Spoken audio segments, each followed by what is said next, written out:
Hello, जय हिंद बच्चों। आप सभी लोगों का स्वागत है शिक्षा करियर इंस्टीट्यूट के इस ऑनलाइन प्लेटफॉर्म पे। ठीक है। जैसा कि हम लोगों ने घटना चक्र, मल्टीपल चॉइस क्वेश्चंस, एमसीक्यू और जितने भी टॉपिक वाइज एमसीक्यूज बन सकते हैं सभी वनडे एग्जाम्स से रिलेटेड हम लोगों ने ये सीरीज स्टार्ट किया था। और कल हम लोगों ने बौद्ध धर्म पर जितने भी प्रश्न बन सकते थे महत्वपूर्ण, उन पे हम लोगों ने डिस्कस किया था, उनको बनाया था। आज का हमारा टॉपिक है जैन धर्म। ठीक है। तो जैन धर्म से रिलेटेड जितने भी इंपॉर्टेंट क्वेश्चंस होते हैं हम उन्हें बनाएंगे, और उससे रिलेटेड जुड़े हुए जो भी फैक्ट्स है हम उनको भी क्लियर करते हुए चलेंगे।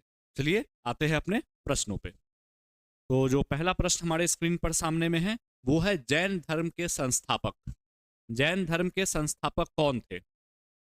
आर्य सुधर्मा, महावीर स्वामी, पार्श्वनाथ, ऋषभदेव। ऋषभदेव, बहुत बढ़िया। ऋषभदेव जैन धर्म के संस्थापक थे। ठीक है। जैन धर्म में कुल 24 तीर्थंकर हुए। कितने तीर्थंकर हुए? 24। पहले कौन थे? तो पहले जो थे वो ऋषभ देव थे। ठीक है। ऋषभ देव थे, और इनको क्या कहा जाता है? संस्थापक माना जाता है जैन धर्म का। लेकिन यदि वास्तविक संस्थापक पूछा दिया जाए तो वास्तविक संस्थापक कौन होंगे? वास्तविक संस्थापक कौन होंगे? महावीर होंगे। ठीक है। महावीर होंगे। वास्तविक संस्थापक कौन हो जाएंगे? तो महावीर हो जाएंगे। क्लियर? तो यदि संस्थापक पूछे तो ऋषभदेव बनाइएगा, और यदि वास्तविक संस्थापक पूछे तो महावीर टिक मारिएगा। क्लियर? तो इसका आंसर क्या हो जाएगा? हमारा ऑप्शन डी। नेक्स्ट क्वेश्चन है, जैन तीर्थंकर पार्श्वनाथ निम्नलिखित स्थानों में से मुख्यतः किससे संबंधित थे? पार्श्वनाथ कहां से संबंधित थे? पार्श्वनाथ हमारे 23वें तीर्थंकर थे। कैवे थे? 23rd। 23rd जो तीर्थंकर थे वो कौन थे? पार्श्वनाथ थे। ठीक है। 23वें तीर्थंकर कौन थे? पार्श्वनाथ थे। और ये वाराणसी से संबंधित थे। कहां से संबंधित थे?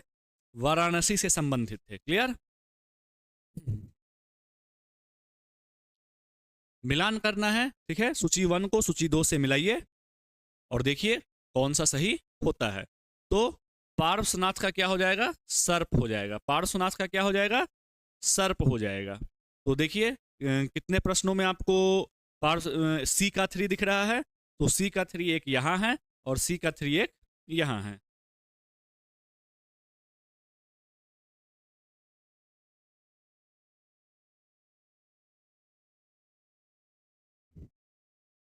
ठीक है। तो ये दोनों ऑप्शन तो कट गए। मैचिंग में एलिमिनेशन मेथड का यूज कीजिएगा। बहुत प्रश्न तो एक बार में ही सॉल्व हो जाते हैं एक मैचिंग से भी। हाँ। बचे आदिनाथ। आदिनाथ का क्या है? आदिनाथ का है वृषभ। आदिनाथ का क्या है? वृषभ। तो अब देखिए एक केवल इसमें है, इन दोनों में ये गया। हमको दो तो देखने की जरूरत भी नहीं है। बी का 4, बी का 4 और डी का 2। तो इससे हमारा क्या आंसर हो गया? हमारा आंसर हो गया ए। तो इस तरह से बनाने की कोशिश कीजिए। महावीर का जो था, महावीर का सिंह था। महावीर जी का क्या था? महावीर जी का सिंह था। ठीक है। सिंह था। अगला प्रश्न देखते हैं, महावीर स्वामी का जन्म कहाँ हुआ था? महावीर स्वामी का जन्म कहाँ हुआ था? कुंडलग्राम, पाटलिपुत्र, मगध, वैशाली। तो महावीर स्वामी का जन्म कहाँ हुआ था? कुंडग्राम में हुआ था। ठीक है। महावीर स्वामी का जन्म कहाँ हुआ था? कुंडग्राम में हुआ था। क्लियर? महावीर स्वामी का जन्म कुंडग्राम वैशाली के समीप है।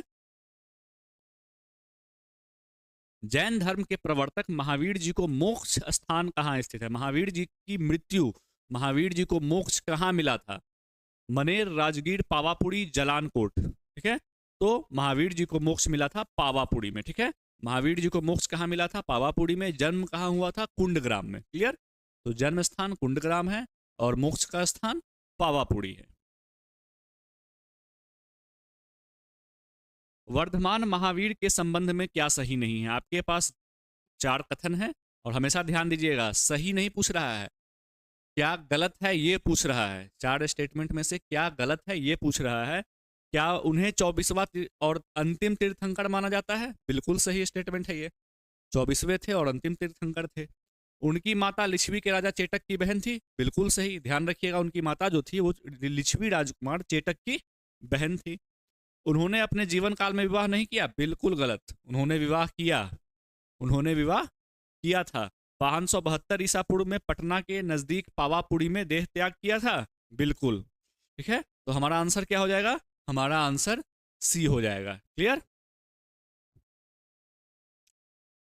जैन तीर्थंकर के क्रम में अंतिम कौन थे? जैन तीर्थंकर के क्रम में अंतिम कौन थे? मैंने आपको बताया कितने तीर्थंकर थे, टोटल 24 थे। ठीक है, 24 थे। और 24वें कौन थे? 24वें हमारे महावीर थे। ठीक है, 24वें कौन थे? महावीर थे। क्लियर? तो हमारा आंसर क्या हो जाएगा? सी हो जाएगा। हमारा आंसर क्या हो जाएगा? सी हो जाएगा। अंतिम तीर्थंकर कौन थे? तो अंतिम तीर्थंकर महावीर थे। क्लियर? त्रिरत्न या तीन रत्न जैसे सटीक ज्ञान, सच्ची आस्था, सटीक क्रिया निम्न में से किससे संबंधित है? जैन धर्म के तीन रत्न याद रखिएगा। जैसे बौद्ध धर्म के तीन रत्न क्या है? बुद्ध, धम्म और संघ। ठीक है, उसी प्रकार से जैन धर्म में भी तीन रत्न है, सटीक ज्ञान, सच्ची आस्था और सटीक क्रिया। ठीक है, तो ये तीन रत्न याद रखिएगा, सटीक ज्ञान, सच्ची आस्था और सटीक क्रिया। तो ये जैन धर्म के तीन रत्न है। क्लियर? ये जैन धर्म के तीन रत्न है। बीपीएससी में पूछा जा चुका है ये प्रश्न। ठीक है, ये प्रश्न बीपीएससी में प्रीवियस ईयर में पूछा जा चुका है, तो इसको ध्यान रखिएगा। तो जैन धर्म के तीन रत्न कौन से हैं, ये आपको याद रहना चाहिए। क्लियर? स्यादवाद सिद्धांत है। ठीक है, स्यादवाद किसका सिद्धांत है? ठीक है, किसकी आइडियोलॉजी स्यादवाद थी? तो जैन धर्म की आइडियोलॉजी थी स्यादवाद। इसका मतलब है स्यादवाद का कि कुछ भी कंफर्म नहीं है। जैसे कि मान लीजिए आप सड़क पर निकलते हैं, 2-4 घंटे से आप रूम में हैं, सड़क पर निकलते हैं और आप देखते हैं पानी गिरा हुआ है, कहीं एक जगह पानी लगा हुआ है, तो हो सकता है आप कहेंगे कि बारिश हुई थोड़ी बहुत, हो सकता है कोई पानी फेंक दिया हो सकता है नाले से आ गया हो। तो स्यादवाद कहता है कुछ भी पूर्ण सत्य नहीं है। ठीक है, तो जैन धर्म का सिद्धांत है स्यादवाद। आगे देखते हैं, जैन धर्म का आधारभूत बिंदु क्या है? जो इसकी मेन आइडियोलॉजी जिस पे जैन धर्म काम कर रही थी वो क्या थी? कर्म, निष्ठा, अहिंसा, विराग। तो इसकी मेन आइडियोलॉजी अहिंसा थी। अहिंसा पर जैन धर्म बहुत ज्यादा बल देते थे। ठीक है, अहिंसा पर जैन धर्म बहुत ज्यादा बल देते थे। यहां तक कि ये छोटे से छोटे कीट पतंगों की हत्या पे भी कहते थे ये गलत है।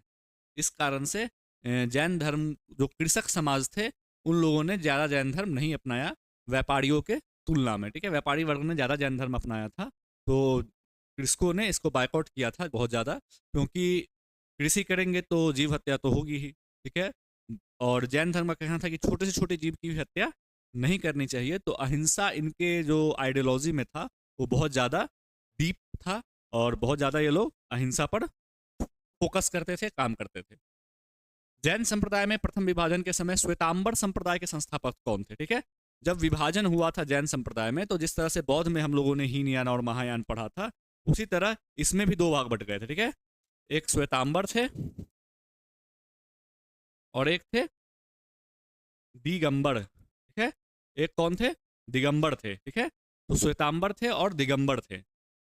श्वेतांबर श्वेत वस्त्र पहनते थे और दिगंबर जो थे बिना कपड़ों के रहते थे। कहा जाता है कि मगध में एक बार अकाल पड़ा, बहुत लंबा अकाल पड़ा, और स्थूल भद्र जी जो थे वो अपने अनुयायियों को लेकर चले गए दक्षिण की ओर। ठीक है, स्थूल भद्र, सॉरी भद्र बाहु चले गए अपने अनुयायियों को लेकर दक्षिण की ओर। जब वो वहां से वापस लौटे तो यहाँ स्थूल भद्र थे, और यहाँ पे क्या हुआ? कन्फ्लिक्ट हो गया। ठीक है, और कन्फ्लिक्ट हो गया तो आपके जो श्वेतांबर थे, ठीक है, श्वेतांबर जो थे वो स्थूल भद्र, ठीक है, स्थूल भद्र इनके नेतृत्व में आगे बढ़े, और जो दिगंबर थे वो भद्र बाहु, ठीक है, भद्र बाहु के नेतृत्व में आगे बढ़े। ठीक है, तो याद रखिएगा, श्वेतांबर के सफेद वस्त्र धारण कर रहे थे इसीलिए श्वेतांबर, और दिगंबर बिना कपड़ों के रहते थे इसीलिए ये दिगंबर कहलाए, और इनके जो हेड थे वो कौन थे? भद्रबाहु जी थे। क्लियर है? श्वेतांबर और दिगंबर। तो इसका आंसर आपका ए हो जाएगा। निम्नलिखित में से किस स्थान पर प्रथम जैन परिषद का आयोजन किया गया था? जिस तरह से हम लोगों ने बौद्ध धर्म में पढ़ा था कि 4 बौद्ध सभाएं आयोजित की गई थी, उसी प्रकार से 2 जैन सभाएं भी आयोजित हुई थी। जो प्रथम था ये पाटलिपुत्र में था। कहाँ था? पाटलिपुत्र में। और जो सेकंड था ये कहाँ था, ये वल्लभी में था, ठीक है, वल्लभी गुजरात में पड़ता है, ठीक है, गुजरात में पड़ता है। तो पहला जो था वो पाटलिपुत्र में था और सेकंड जो था वो वल्लभी गुजरात में था। इसके जो हेड आयोजन करता थे वो चंद्रगुप्त मौर्य थे, ठीक है, चंद्रगुप्त मौर्य थे। और इसके जो थे वो क्षमा श्रमण थे, ठीक है, क्षमा श्रमण थे। क्लियर है? तो ये दोनों चीज याद रखिएगा, दोनों का आयोजन करता कौन थे, उधर चंद्रगुप्त मौर्य थे, इधर क्षमा श्रमण थे। पहला पाटलिपुत्र में, दूसरा वल्लभी में हुआ था। तो यहाँ पे क्या पूछ रहा है, प्रथम, तो प्रथम हो जाएगा पाटलिपुत्रा। क्लियर है? प्रथम कहाँ हो जाएगा, पाटलिपुत्रा। दूसरा पूछे तो भी आप लोग अब घबराने की जरूरत नहीं है, याद रखिएगा। समाधि मरण किस दर्शन से संबंधित है, समाधि मरण, ठीक है, तो ये आपका जैन दर्शन से संबंधित है, ठीक है, जैन दर्शन से। समाधि मरण कहिए, संथाड़ा विधि कह दीजिए, ठीक है। इसमें होता क्या था कि आपको अपना भोजन पानी त्याग करके, ठीक है, मौनावस्था में आप एकांत रहते हैं, ठीक है, और इससे क्या होता है, फिर धीरे धीरे आप मृत्यु की ओर जाते हैं, ठीक है। इसी से आप अपने प्राण त्यागते हैं, जैसे कि चंद्रगुप्त मौर्य ने इसी विधि के द्वारा, इसी पद्धति के द्वारा अपने प्राण त्यागे थे, श्रवण बेलगोला जाके। श्रवण बेलगोला कर्नाटक में है, ठीक है। तो ये जो समाधि मरण की जो विधि है ये जैन दर्शन से संबंधित है। बराबर की गुफाओं का उपयोग किसने आश्रय गृह के रूप में किया था, ठीक है, तो आजीविकों के द्वारा। बराबर की गुफाओं किसके द्वारा बनाई गई थी, तो दशरथ के द्वारा, ठीक है, दशरथ मौर्य शासक था। जब हम लोग मौर्य वंश पढ़ेंगे तो इसके बारे में पढ़ेंगे, ठीक है। मौर्य शासक दशरथ था, इसके द्वारा आजीवक एक संप्रदाय है, ठीक है, और मखली गोशाड़ इसके आपके प्रमुख वो थे, प्रवर्तकर्ता थे, ठीक है। तो इसके जो हेड थे आजीवक संप्रदाय के, एक मुख्य रूप से जो जाने माने व्यक्ति है वो मखली गोशाल है। और जो दशरथ था उन्होंने आजीविकों को आश्रय देने के लिए बराबर की गुफाओं में क्या किया था, कुछ आश्रय गृह बनवाए थे। किसने, दशरथ ने, ठीक है, दशरथ अशोक का पौत्र था। क्लियर? तो इसने बराबर की गुफाओं में क्या किए थे, कुछ गुफाएं बनवाए थे आजीविकों को शरण देने के लिए, ठीक है, उनके आश्रय के लिए कुछ गुफाएं बनवाए थे इसने।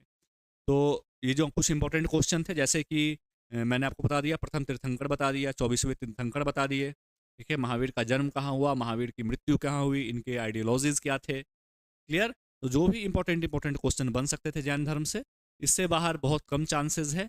मैं आपको बार बार बताता हूँ कि हमें 100 में 100 नहीं लाने हैं, ठीक है, 100 में 100 प्रश्न हमें नहीं करने हैं, हमें पीटी क्वालिफाइड करना है, पीटी में टॉप नहीं करना है, ठीक है। आप 100 में 100 ही बना के आओगे, और जो 100 में 80 बना के आएगा, 70 बना के आएगा, यदि कट ऑफ 60 जाता है तो आप दोनों ही रेस में शामिल है, पास हो चुके हैं।